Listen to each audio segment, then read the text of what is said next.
जायगायाव गार्जेनफ्राबो डिसिसन लानो हागौ जे मानोथो ओरै लाबावनो इंलिसखौनो फोरोंजोबनोसै दा बेनि सायावनो जोंहा सांग्रां जानांगोन मानोना दिनै बे रावखौ बिसिम लाबोनाय नोंथांमोन खामानि मावबोनाय नोंथांमोन आन्दलन खालामबोनाय बर' हारियाव फिरि उनाव फिरि मोनफ्रोमबो आइडेन्टिटिखौ लाखिलांनो थाखाय गावनि थामोनथाखौ लालांनो थाखाय राव थुनलाइ आरो मिडियाम बेखौ जोङो जुजिनानै लाबोबाय थादों दा नंखायनो दिनै जों सांग्रां जानांगौआ बे जे जों बयबो दिनै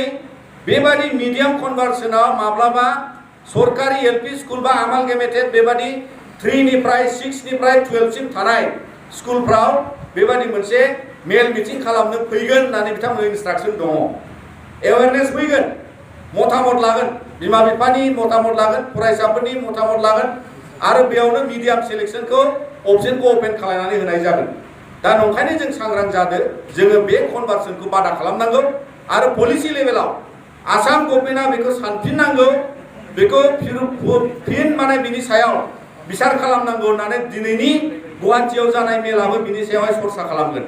आरो दिनैनि जोंनि गामि गामि जिल्लायाव नोंथांमोनखौ लानानै मेलेमजिबिफोरखौ लानानै सरसा खालामनायनि सावरायनायनि बेलायाव नैबे सांग्रांथिखौ गोख्रोङै लानांगोन जाहाथे खुनु पद्दायै जोंनि थाखानाय बर' मिडियाम स्कुला थाखानाय बबेबा एसामिस मिडियाम स्कुलखौ इंलिश मिडियामाव कनभार्ट खालामनायनिफ्राय जों अबजेक्सन खालामनांगोन दा रेकर्डनि माखासे दफाखौ अलरेडि आसाम सरकारा मावफुंदों जों नुदों बिनि गेजेरजों माखासे खामानिया प्रसेसआव दं जेरै अल्टारेशन अफ बाउन्डारिनि खोथा बेवहाय कमिसनावहाय दानानै कमिसना खामानि मावगासिनो दङ आरो सनितपुर बिश्वनाथ सिमलुगुरि गासै माखासे डिमान्ड दङ जोंनि गासै जोंनि सिगनेटरि अर्गानाइजेसनफोरनिफ्राय आरो दुलाराय बर' फरायसा आफादा थोंजोङै बिनि सायाव जों खामानि मावगासिनो आरो बेखायनो दिनै कमिसना मोनसे थिरांथायाव फैनो थाखाय नाजागासिनो आरो बे खामानिया दिनैहाय कमिसननि खामानिजों लोगोसे दुलाराय बर' फरायसा आफादा जोंनो नांगौसेबां जोंनि जेसेबां जोङो डेटा पय्ट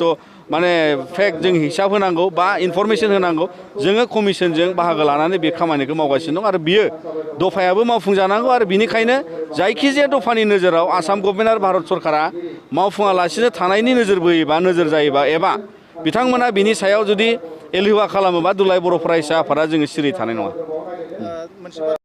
दिनै बड'लेण्ड रावखौ बड'लेण्ड सोदोबखौ लानानै बिथांमोना खेंस्लायै मुगैथाव भाबै बिथांमोना दिनै लामायाव ओंखारबोदों आरो रायजो दाबिनो ओंखारबोदों जा दिनै जोङो नाम लानो गोसो गैया बिथांमोना बिराद गिदिर गिदिर जोंनि दैदेनगिरि नाथाय बिथांमोना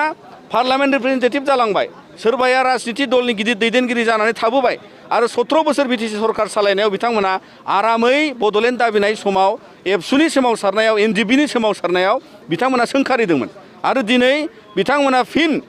जाय दैदेनगिरिफ्रा आन्दलन खालामनानै सरकार खालामदों बिथांमोना बे दैदेनगिरिफोरखौ सोंखारिनानै उल्थायै बड'लेण्ड बिनो थांदों दा नंखायनो दिनै बेखौ जोङो नोजोर बोना नुहुरो जे बिथांमोना राजनितिनि मोनसे खैसारिखौ नोजोर बोनानै दिनै बेबादि मोनसे षड़यन्त्र खालामदों आरो दिनै जों मिथिगौ भारत सरकाराव बेबादि दिनैसिम गोदान रायजो सोरजिनायनि पलिसि गैथ'वा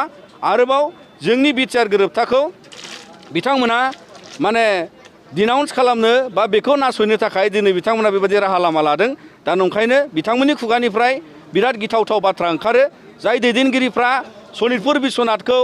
मोनसे इउनाइटेड एरियायाव लांनो हायाखै जाय दैदेनगिरिफ्रा बिएसिआव सनितपुर बिश्वनाथखौ जेबो रायखाङाखै जाय दैदेनगिरिफ्रा बिटिसिआव सनितपुर बिश्वनाथनि बाथ्रा रायखाङाखै बिथांमोना मोनसेबो प्रभिजन दोनाखै सोदेरनो मोननायनिबो सुबिदा दोनाखै अल्टारेशन सोदोबबो लाबोआखै अल्टारेशन अफ बाउन्डारिनि सोदोबबो बिथांमोना लाबोनो हायाखै आरो दिनै बिथांमोनानो 6 शिड्युलनि प्रभिजनजों एरिया बारायनो थांनायखौ होबथानो थाखाय बिथांमोना बेबादि आन्दलन खालामगासिनो दं दा बिनिखायनो जों दुलाराय बर' फरायसा आफादा बिथांमोननि बेबादि राजनिति माने प्रलबननि जे मोनसे दाबि दैखांनाय दानि समाव जों बेखौ खुनुदिन मदद खालामनो हाया आरोबाव बिथांमोननि जे नेचार बे मुभमेन्टनि नेचारा दिनैनि समाव गनायजाथाव नङा दा बिनिखायनो जोंहा रायजोनि जे जेनुइन माखासे इस्युस दङ बेखौ लानानै जों दान्दिसे बिटिआर गोरोबथाखौ इमप्लिमेन्ट खालामनो थाखाय दुलाराय बर' फरायसा आफादा जों खामानि मावगासिनो दं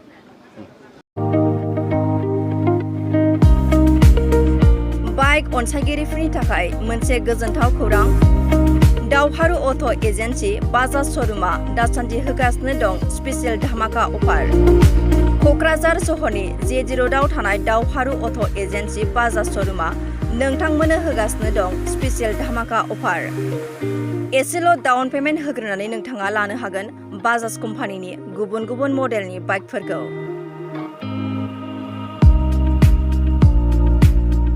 13,000निफ्राय जागायनानै 20,000सिमल' डाउन पेमेन्ट होग्रोनानै लानो हागोन बाजाज पालसार, प्लेटिना, सिटी 100 आरो बाजाजनि गुबुन गुबुन मडेलनि बाइकफोरखौ। बाइकजों लोगोसे मोनफागोन गंसे फ्री हेलमेट। बायगिरिफ्रा बाजाज फाइनान्स लिमिटेड नङाब्ला एक्सिस बेंकनि गेजेरजों गोरलै राहाजों फाइनान्सआव बाइकखौ लानो हागोन। अब्ला मानोथो गोबाव खालामदों? बे मोजां खाबुनि समावनो नोंथाङाबो लादो इन्डियानि नाम्बार 1 कम्पानि बाजाज बाइक। फाइनान्सआव बाइकखौ लानो थाखाय नोंथांनो गोबां फोरमान बिलाइफोरनि गोनांथि गैया। आबुङै मिथिनो थाखाय नोंथाङा 03612705550 एबा 9957644326 मबाइल नाम्बाराव फोनांजाब खालामनो हागोन।